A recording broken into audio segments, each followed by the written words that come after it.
कदीम यूनानी सरजमीन को ये शर्फ हासिल है कि फ़िलासफ़ी की दुनिया में सबसे पहले नामवर फ़लसफ़ियों ने यही जन्म लिया।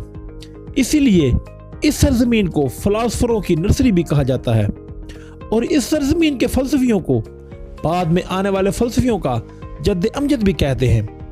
बायोग्राफीपीडिया चैनल देखने वाले तमाम दोस्तों को अस्सलाम वालेकुम।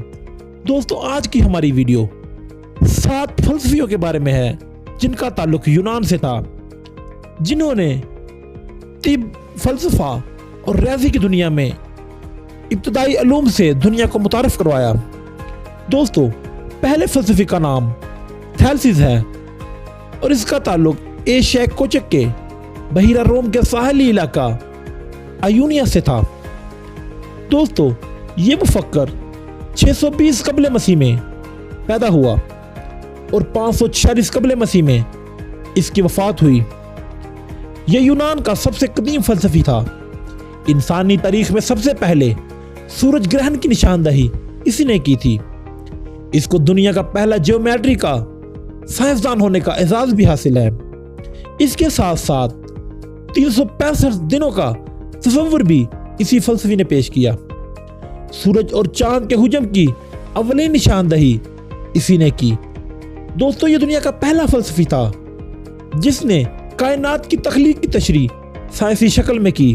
इसे अलजबरा पर भी बहुत ज़्यादा महारत हासिल थी। इसने यूनानी फ़लसफ़ियों का पहला इल्मी मरकज़ भी कायम किया। दोस्तों, दूसरे फ़लसफ़ी का नाम फिसागोरस है।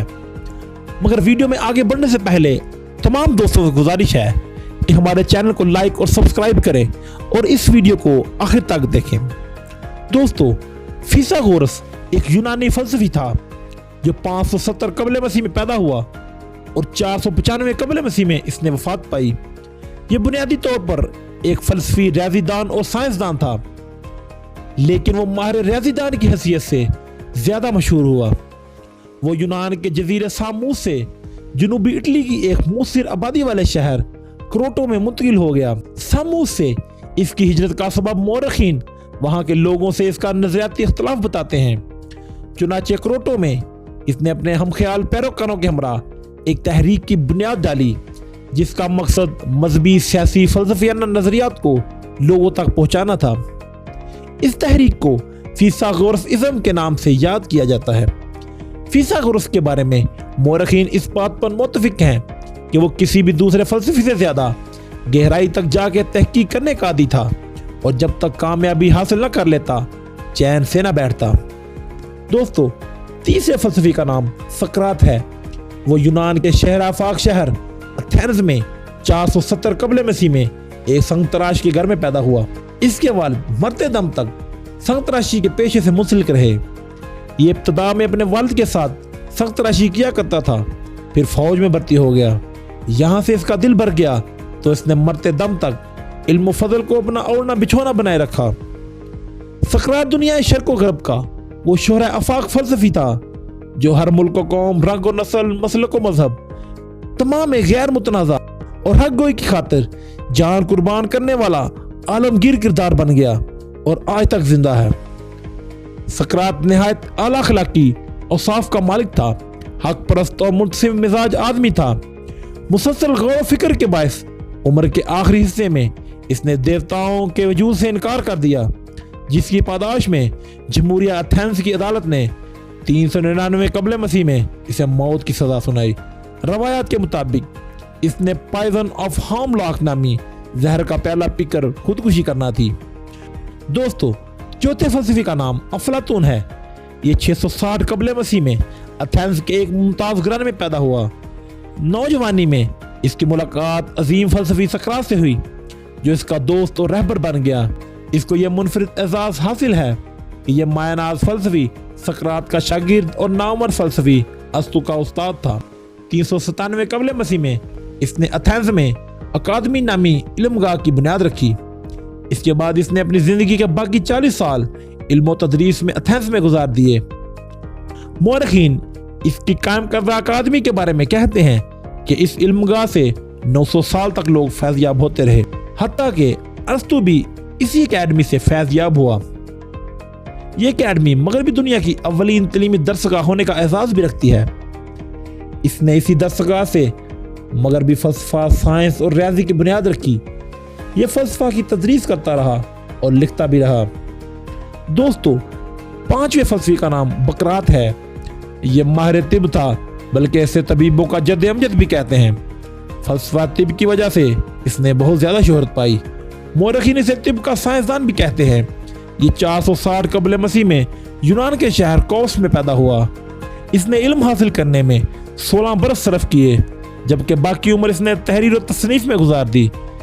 طب کی باقاعدہ ترویج و ترقی کا صحرا بقراط کے سر جاتا ہے۔ اس کا سب سے بڑا تاریخی کارنامہ زمانہ قدیم سے مروجہ روایتی طریقے سے علاج کی جگہ سائنسی بنیادوں پر علاج کو رواج دینا ہے، اور شاید اسی وجہ سے اسے بابائے طب کا لقب بھی دیا گیا۔ بقراط کی گراں قدر خدمات اور انمٹ بنیاد کے سبب بعد میں آنے والے جالینوس اور ابن سینا جیسے نامور طبیبوں کی کاوشوں کے طفیل طب یونانی کو حیرت انگیز ترقی ملتی رہی۔ دوستو، چھٹے فلسفی کا نام ارسطو ہے۔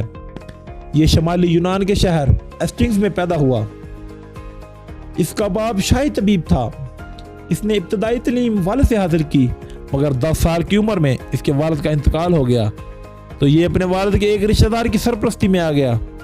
18 سال کی عمر میں یہ افلاطون کی اکیڈمی میں داخل ہوا اور 37 سال کی عمر تک وہیں رہا۔ اس کے بعد اس نے لائسم کے نام سے اپنی الگ اکیڈمی بنائی۔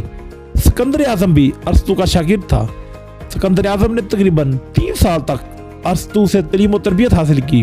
ارسطو علم طب، علم حیوانات، ریاضی، علم حیت، سیاسیات، طبیات اور علم الاخلاقیات میں اعلیٰ مقام رکھتا تھا۔ اسی لیے اسے اپنے دور کا سائنسدان بھی کہتے ہیں، کیونکہ جب تک نیوٹن روئے زمین پر نہیں آیا تھا، فزکس کے بنیادی اصول و ضوابط ارسطو کے تشکیل کردہ نظام پر ہی چلتے تھے۔ دوستو، آخری فلسفی کا نام ارشمیدس ہے۔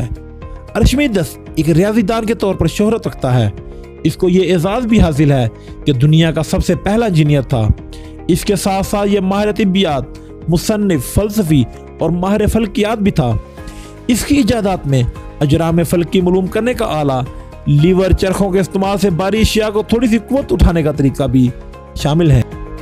اصول ارشمیدس بھی اسی کا بہت بڑا کارنامہ ہے، جس کے تحت کسی ٹھوس شے کو مایا کے اندر پوری طرح ڈبونے سے اس ٹھوس شے کے وزن میں کمی واقع ہوتی ہے۔ دوستو، یہ تھے 7 قدیم یونانی فلسفی۔ ہم امید کرتے ہیں کہ آپ کو یہ ہماری ویڈیو بہت زیادہ پسند آئی ہوگی۔ اپنے خیالات کا اظہار کمنٹ باکس میں لازمی کریں اور ہمارے چینل کو سبسکرائب کریں تاکہ ہمارے آنے والی معلوماتی ویڈیوز آپ تک بآسانی پہنچ سکے۔ انشاءاللہ نئی ویڈیو کے ساتھ دوبارہ حاضر ہوں گے۔ تب تک کے لیے اللہ حافظ۔